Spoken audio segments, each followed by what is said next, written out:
and salam. Welcome to the Muslim Viewpoint, a new podcast series brought to you by American Muslim Today. We're a groundbreaking non-profit digital newspaper which champions civic engagement by informing and empowering the diverse voices of almost 30 million Muslims here in the US and other Western countries. I'm Rifat Malik, I'm AMT's editor-in-chief, and today we have an interview with Aziz Budri. He's a board member of the Institute of Medieval and Post-Medieval Studies, an organization dedicated to educating Muslim youth. IMPMS has partnered with the University of Texas at Dallas to promote historical Muslim figures who've made an impact on humanity throughout the centuries. Mr. Budri tells us about the medieval Muslim scholars who contributed to civilization through mathematics, science, literature, medicine, and modern knowledge. He spoke with our reporter, Maya Geller. So I wanted to start with Al-Farabi.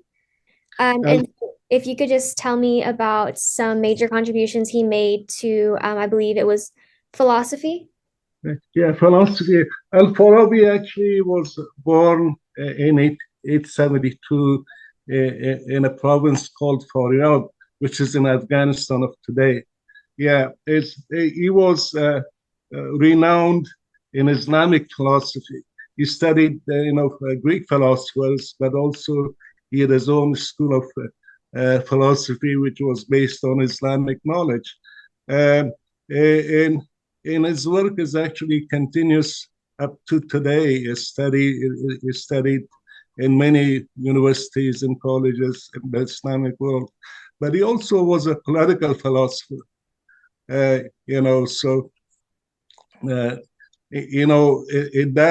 At that time, 872 to 950, to have a political philosopher of his, magnitude, it was very rare. But he was really, but he also, in addition to that, he did metaphysics, he did ethics, and also he wrote about logics, volumes of books. So that's Farabi. Farabi was, by the way, is buried in Afghanistan. And UNESCO is considering a grant to actually fix his mausoleum, the grave that he is buried in. So they want to change it to a mausoleum. What is he most known for? What original ideas or specific contribution? Basically, Islamic philosophy. That's what he wrote about. And to the best of my knowledge. And then his predecessor, Al-Kindi. Al-Kindi. I made a few notes because I don't remember the dates. I want to make sure that I get the dates right. Al-Kindi was actually one of the first Muslim scholars. He was born in Tunis in 801. He lived up to 873. No, I'm sorry, he was born in Kufa, which is a city in Iraq of today. He wrote about philosophy, metaphysics, psychology, science, mathematics, but he's best known for his work in the field of algebra, in mathematics, which is really the foundation of technology of today. Without it, today's computers would not be possible. And of course, there's another one that we'll talk about later on that contributed more to mathematics. But Al-Kindi was known more for his contribution to mathematics. Yes. And then the next one is Avicenna, Ibn Sina. Ibn Sina, exactly. Ibn Sina is known in the West as Avicenna. Yeah, so that's the Latin name of Ibn Sina. He also was born in Afghanistan, but later on moved to Iran of today. He died there, and he was actually buried there. Ibn Sina is known as the father of modern medicine, even though he was born in 1980, almost 1,000 years ago. He died in 1037 AD. as a matter of fact, his books, one of his books in 5 volumes called Canons Qanun Tib, which translates in Canons of Medicine, was taught in Europe for almost 600 years, up to the 19th century. But one of the most noted programs that he started, and we are using it today, is quarantine. He started quarantine, which was at that time was for 40 days. In Arabic, it was called Arba'in, which means 40.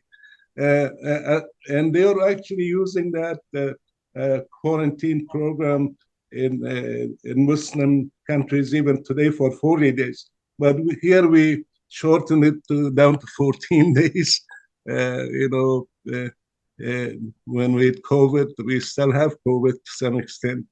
But he, on top of being a physician, he was also a philosopher.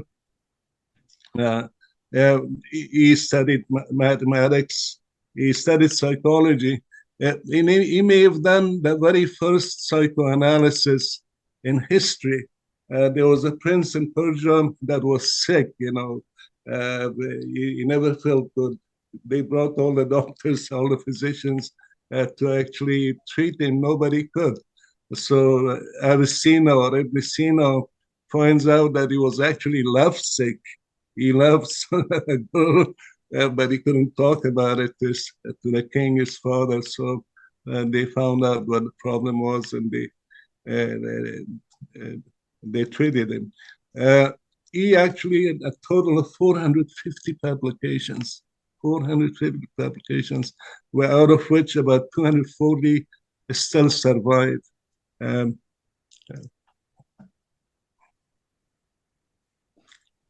Wow.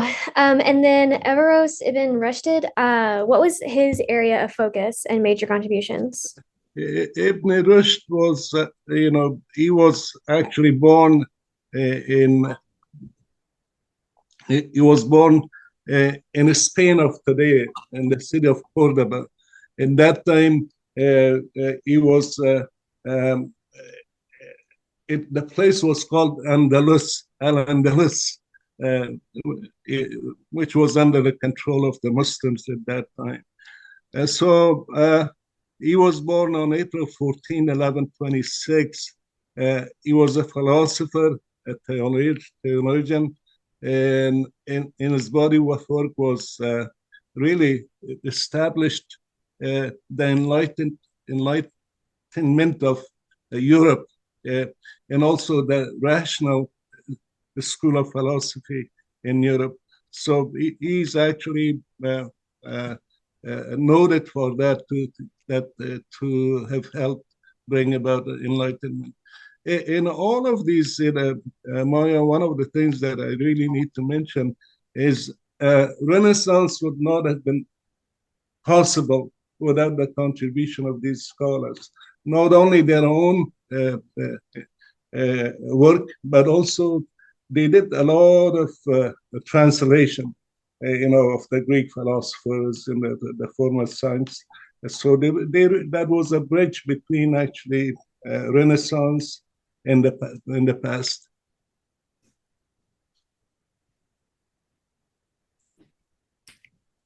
And then the last one is Ibn Khaldun, and then he did economic theory, correct? Yeah, he's not known as much for that as he is known as the father of sociology. And also, for the very first time, he did historiography. So wrote about history the way it should be. But he also was born this is the one that was born in Tunis on May 27, 1332.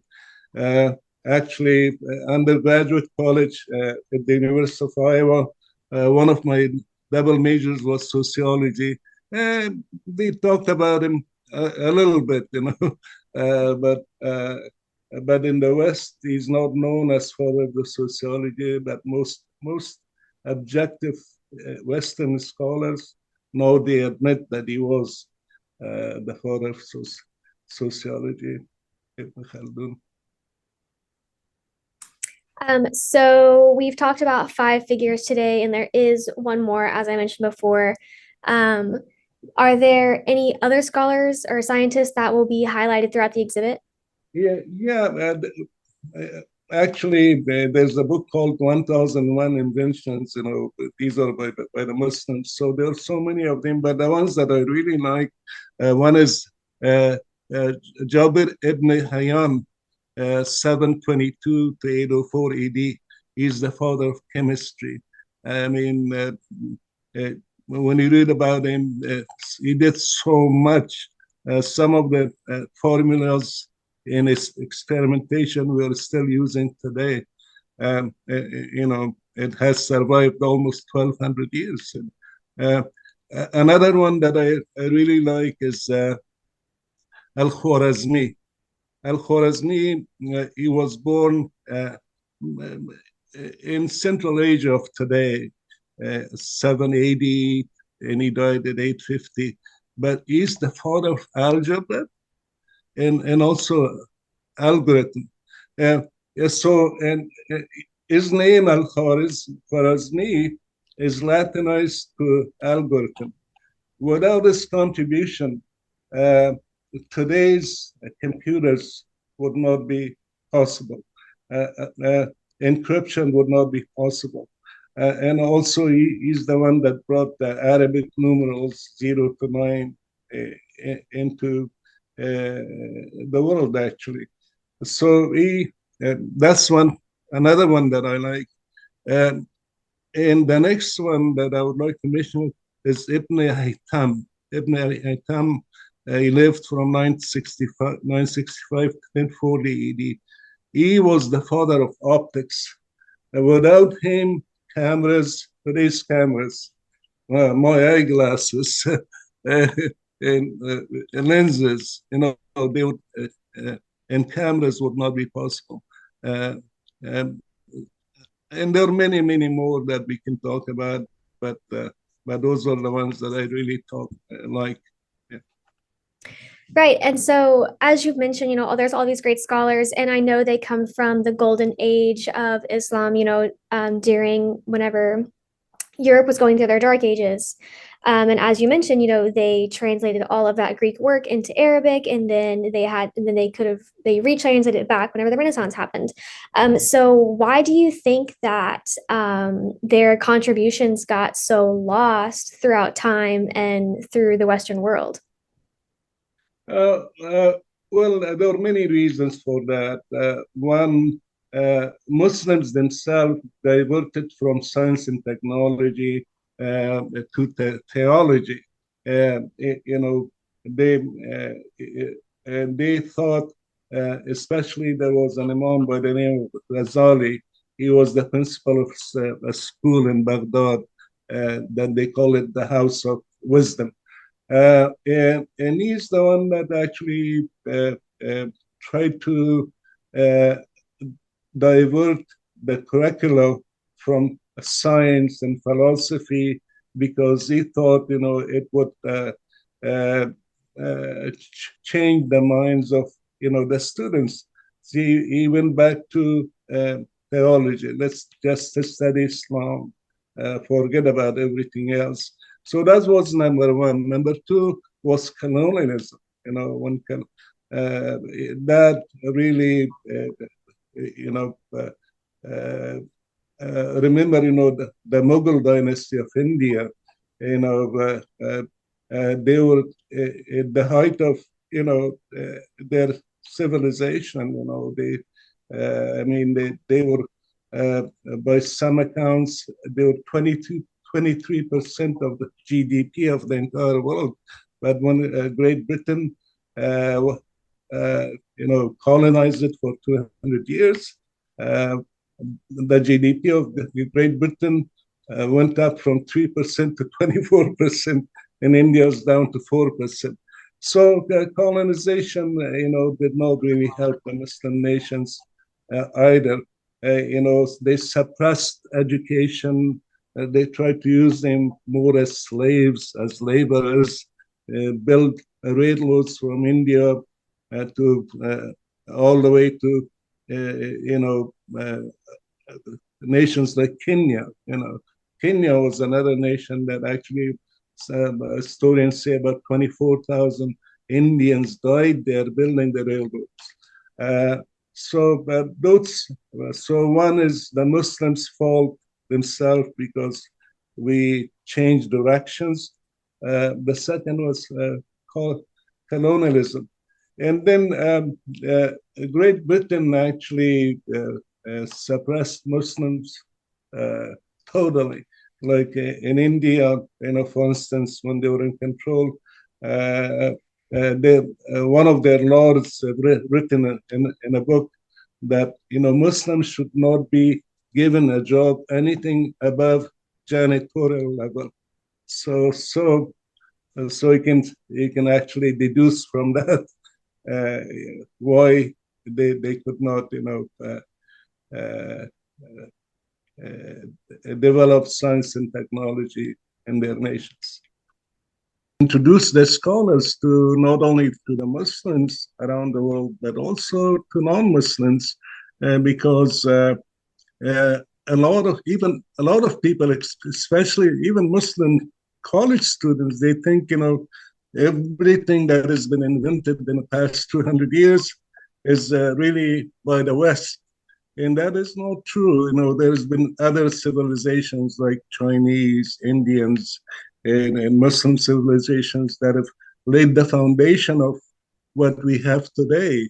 It's not like Thomas Edison just thought, okay, here is electricity, for instance, or no, electricity was invented 1,000 years ago. So that's what we're trying to actually not only teach people about the Muslim scholars, but also to encourage Muslim students and non-Muslims to study science and technology, because that's what life is all about. Your cell phone, the laptops that we're using this right now, transportation, TV, name it. It's all based on science and technology. Right. And so why is it important to recognize specifically historical Muslim scientists? I think it's important for us to know the history of science and technology, no matter who actually, contributed to it, almost more than 1,000 years ago.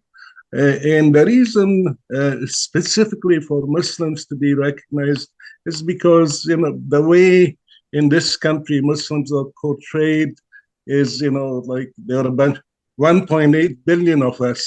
There are a bunch of illiterate, some statistics show that 1 out of 3 Muslims are terrorists. So, it's important that we actually teach people, no, we are not terrorists. We've contributed in the past.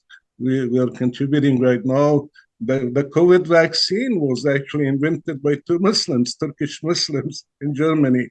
In the zone of COVID vaccination, the Trump administration was a Muslim.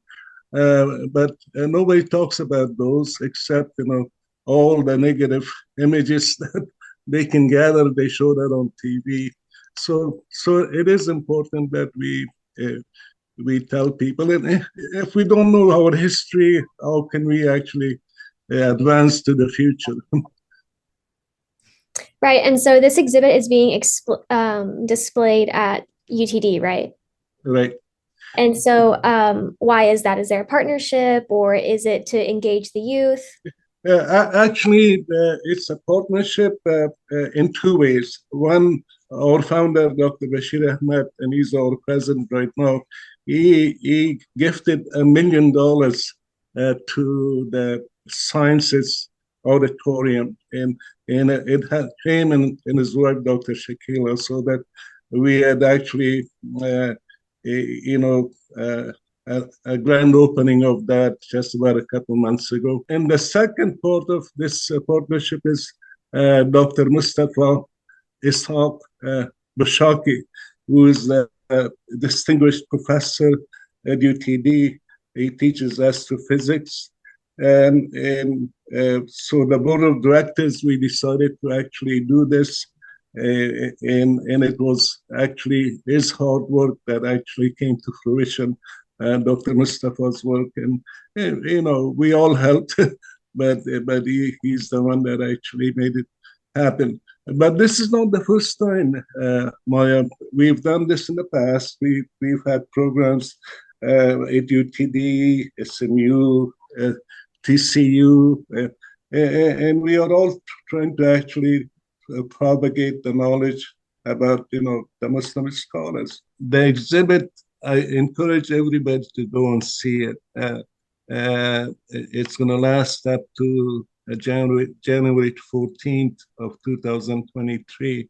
And the reason I want people to see it, because we all hear about Isaac Newton, we all hear about Galilei, and a number of great scientists in the past, but we never hear about the contribution of these people. They laid the foundation, and I think it's time that they are giving credit for it.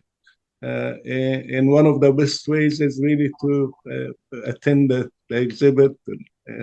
Well, thank you so much for joining us this week. From me and Maya, be sure to follow us on Instagram, Twitter, and TikTok at American Muslim Today. And if you'd like to read more about this story and access more digital content, feel free to check out our website, AmericanMuslimToday.com.